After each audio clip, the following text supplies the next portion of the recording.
Paske la vi a riti, ke moun ka pe kriye, paske tout bagay chè, ke moun ka pe mande, jiskile sa pral chanje. Eske nou pa konen, ita bagay la pral pire.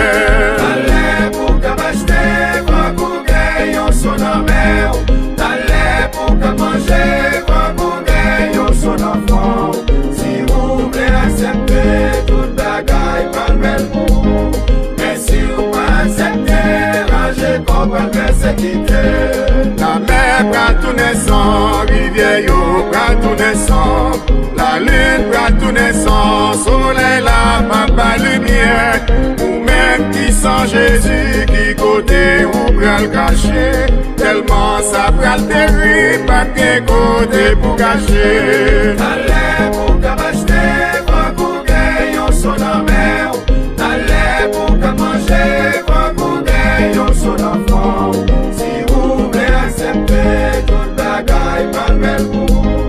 Men si ou pa aksepte, raje kompran persekite. Nèg yo vote la loi pour garçon marié à garçon. Nous pral voter une loi pour gagner une seule religion. Nous pral voter l'autre loi pour un seul jour adoration. Nous-mêmes qui n'a bon Dieu, approcher nous vivre bon Dieu.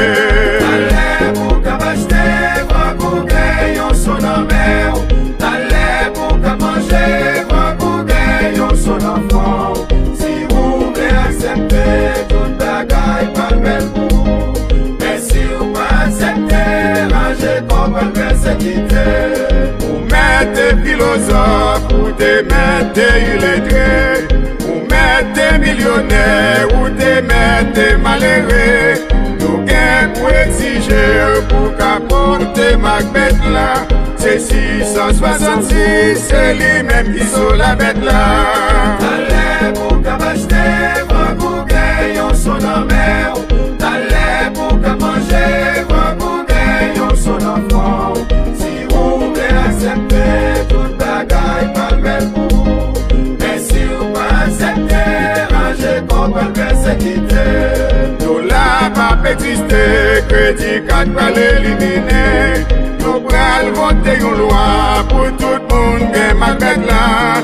Si ou pas gen sur la bête, pas qu'à vendre ou pas qu'à acheter. Nous-mêmes qui n'a bon Dieu, déjà connaît qui sont liés. Tale pou ka bachete, va pou genyon son amèw. Tale pou ka manje, va pou genyon son enfant. Si ou vle aksepte, tout bagay pral bel pou. Men si ou pa aksepte, raje kompran persekite. Vraiment mettre ça moyen qu'attendez. Écoutez bien. Tout ça la Bible dit yo presque fin accompli. Yo même qui n'a bon Dieu, pas qu'à sauter. Les bagailles difficiles, on a ces grands joies presque arrivés. Et yo te dit ou font ça, ou que pour te ou soumet ou. Moun qui n'a bon Dieu, nous connaissons pas quoi sur ça.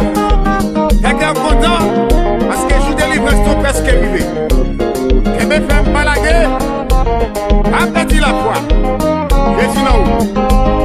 Tale pou ka bachete, va pou genyon son amèw. Tale pou ka manje, va pou genyon son enfant. Si ou vle aksepte, tout bagay pral bel pou. Men si ou pa aksepte, raje kompran persekite. Tale pou ka bachete, va pou genyon son amèw. Tale pou ka manje, va pou genyon son enfant.